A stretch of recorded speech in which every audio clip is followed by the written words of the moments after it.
such an honor to be here. Have you ever felt like your whole life was falling apart? Have you felt like you were living in your own lie or someone else's lie? Have you let the lies you tell yourself hold you back from fully living? So, I married a pastor's son. When we met, we realized we were both signed up to run the Chicago Marathon. Our first date was a run around White Rock Lake. Ultimately, we got engaged at the finish line of the Chicago Marathon. It felt like a beautiful beginning to a life dream. Liar, liar. My life was on fire. And even though I saw some flames, I did not want to believe the truth, but I could not lie to myself anymore. I thought my life was on track, and suddenly I realized I did not know my husband. I then knew that the life I had built was falling apart. The home I was sitting in, my children's lives, and the family who surrounded me was all about to change because of the lies I unknowingly lived and told myself. From the unraveling of the lies I lived within, I am now able to understand how to overcome limiting beliefs and fully live. At that time, my daughter Caden was 6 weeks old, and my son Campbell was 17 months old. I found myself going through a life crisis that set a primary limiting belief in motion. I began to believe the lie that I could not trust my own gut instinct. If I could pick someone to marry that I truly didn't know, how could I trust myself to make important decisions in the future? I stopped trusting myself for what seemed like justifiable reasons. How many of you have had an experience like this? We all lie to ourselves on some level, at some point. Some of us are just a little better at it than others. In this talk, we are going to look at the impact of ignoring the lie and the freedom that comes when we choose to address it and overcome it. Funny thing is, I've been working with people to help them trust themselves for years. I got started speaking at 16 years of age about optimism because it was a core belief I strongly held. I've had the opportunity to speak amongst people in all walks of lives and professions. And one of the things I am most passionate about is helping people discover these limiting beliefs that have held them back, because I've personally had the same experiences. We can overcome our limiting beliefs, the lies we tell ourselves that hold us back from living fully. By understanding how the lies inhibit us from success, then understanding where they come from and exactly what they are, we are able to replace them with the truth that will empower us to achieve our full potential. I promise to tell you how to extinguish the flames of lies in your own life. What do you believe is the number one inhibitor of our success that holds us back from living out our full potential? It's all of us. It's you, and you, and you, and me. And specifically the way we think, our mindset. I recall when I was serving as Vice President of Sales at Career Builder, often thinking if I could just get my sales organization to perform at a higher level, then we would grow at an even higher rate above our 30% year-over-year target. And the sales team members often thought, if my leader would just remove this obstacle or that challenge, then I could perform at a higher level. The truth is, though, that we each have control of our own success. And the role of mindset is a key determinant of our success. So we are the number one contributor or inhibitor of our success. Out of the thousands of thoughts we have every day, we are naturally inclined to default to negative thinking. Some thoughts we can and must reprogram. I remember our annual ski trip when my son Campbell was 8 and my daughter Caden was 6. Now, if you've ever skied with kids, you know it's always an adventure. We were about to tackle an intermediate steep run, and Caden, fearless as ever, zips on down the mountain like she's auditioning for the next Winter Olympics. Meanwhile, Campbell takes one look at the slope and freezes. And there I was, torn between chasing after my little daredevil before she skied right off a cliff and trying to coax my son down the mountain. It's one of those parenting moments where you realize you might need to clone yourself. As Campbell and I engaged in what can only be described as a high-stakes negotiation, he turned to me with those big, worried eyes and asked, "Mom, why is Caden such a better skier than me?" Now, this is the kind of question that requires a quick yet deeply insightful answer. I looked at him and said, "Buddy, it's not that Caden's a better skier. You actually have better ski skills. But your sister has a different mindset." Poor Campbell was telling himself a lie, that he wasn't good enough, and letting that fear glue him to the top of the mountain.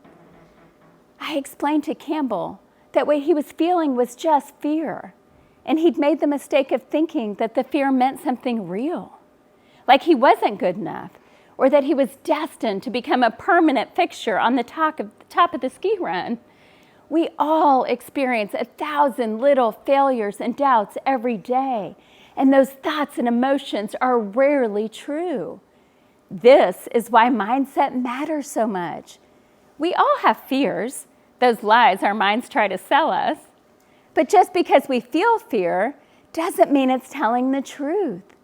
It's essential to recognize that fear does not define us. It's just something we have to break through, and sometimes we must do it afraid. In the end, I told Campbell that the majority of success, whether you're skiing down a mountain or navigating life, is primarily about mindset versus skill set. And then, with a deep breath and a bit of encouragement, he finally pointed his skis downhill, ready to tackle the slope. Our limiting beliefs hold us back. We adopt lies starting in our early childhood and throughout our lives from experiences and people that influence us. Most of us don't even realize when we came to believe that we were not something enough. Good enough, smart enough, funny enough, outgoing enough, talented enough, athletic enough, pretty or handsome enough, or just plain enough. Fill in the blank. What is your lie? Liar, liar, is your life on fire? I will share with you how to break through your lie to your truth.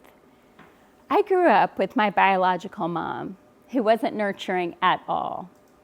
If I wanted to spend time with her, my spot was at the foot of her bed while she was glued to the phone or immersed in episodes of Wheel of Fortune. I vividly recall my mom leaving me home alone a lot and often putting me in uncomfortable or unsafe situations. I did not feel cared for. I recall feeling somewhat invisible and not important enough. At the time, I didn't even realize I was adopting this lie. It just became second nature. We often do not realize the moment when we come into agreement with these lies about ourselves. What is your lie? When did you start believing it? It wasn't until I moved in with my dad and stepmom, Barbara, that I realized the belief I adopted, that I was not important enough, was not true. Barbara, who was my greatest life influence, my actual heart mom, spent quality time with me. She attended my events and helped me with my homework. We all enjoyed family dinners together. She took care of me when I was sick. She even helped me break up with boyfriends and quit my first job. She prioritized me. Barbara and my dad taught me that I mattered and to believe in myself and live life to the fullest. Barbara passed away from cancer when I was 24. And in her memory, I got this butterfly tattoo to signify how she created a metamorphosis in me, teaching me to overcome my limiting beliefs. She was truly the wind beneath my wings. I carry her love and passion with me in everything I do. Earlier, I shared a story about my marriage breaking down and how I believed I could not trust myself in decision-making. Later, a close friend reminded me that early on, years prior, I told her that I knew something was wrong in my marriage, but I just didn't know what. And at that moment, I realized I was believing a lie and that I could trust my gut instinct. We must realize the moment we adopted the limiting beliefs in our lives because it affects what we think about ourselves and others, and consequently how happy and successful we are. That is why these lies and their origin are worth examining. When we realize the fullest extent of the lie, we can understand the truth about ourselves and our potential. Understanding that my childhood experience, believing I was not important, perhaps led me to choose a life partner that further illustrated that lie and his choices, and ultimately led me to believe I could not trust my own gut instinct, was a domino effect of lies in motion that had to be halted for me to fully live my best life. What primary limiting belief is holding you back from maximizing your success? Essentially, the core lie you've believed. Who told you that lie? And when did you start believing it? How can you adjust this belief to live to your full potential? Many of us believe the myth that these lies happen to us and we're stuck with them, which can lead to a victim mentality, which is the outcome of a lie. We have a choice. If I kept believing my childhood lie that I was not important enough, I would not be standing before you today. Feeling not anything enough causes us to stay small. When we go out into the world, we're supposed to be as big as possible, to take up as much space as possible with our gifts. We cannot do that if we allow our lies to hold us back.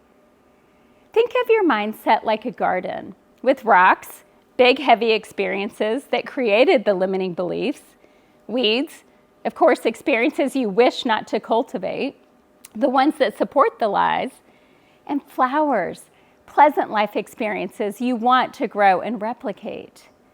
Some of us are stuck holding onto the rocks of the past, making it impossible to move forward. That all changes right now. We all have rocks that set lies in motion, but we can find freedom from the heavy. You can choose to throw the rocks out of your garden. You can choose to stop watering the weeds and to only water the flowers, beliefs that promote growth in your life. I mean, look, I literally threw out my rocks. I went back to White Rock Lake where we had our first date, and I wrote each loss I experienced from my marriage on rocks. Loss of my family unit, loss of relationships with my in-laws, loss of trust, loss of my husband. I threw each rock into the lake, choosing to throw it out of my life and to believe I can trust myself and achieve success. If you know when your lie started, you will then know how deep to dig in the garden to clear out the rocks and plant things with deep roots of truth. Understanding the limiting beliefs we have adopted is the answer to choosing to replace them with the truth. I chose to dig those rocks out of my garden for the sake of being my best for my children. I made a conscious choice to replace the lie with a new truth. I promise to tell you how to get these lies out of your own life. Think specifically about the primary lie you are telling yourself and when did it start? Consider what matters to you, your anchor, the thing that makes the lie not worth believing. For me, it was my children, Campbell and Caden. Identify what the limiting belief is costing you, because that provides motivation to change. This requires brutal honesty with yourself. Surround yourself with people that can reinforce the truth in your life and help you see the lies and move past them, like my mom, Barbara, did for me. If we can understand how important mindset is, if we find the origin of our limiting beliefs and what they are, and then if we can root out the rocks and weeds and take action to replace the lie with truth, this is how to overcome our limiting beliefs, to replace them with the truth that will propel us forward to maximizing our success. I hope you can clearly see the lies you've believed and that you will learn how to scream back at the liar. What is your new belief that you will carry forward from this point on that will allow you to fully live? Let go of any part of you that doesn't believe it. Discover the truth that will be your life vest when the waters of lies rise, and your fire hydrant when the flames of lies burn bright. You have the truth inside your heart. Become adamant and audacious to fight for what is true. Again, remember your anchor that makes this lie not worth believing, so you can break through to your truth. The best version of you stands on the other side. You get the final say on your truth.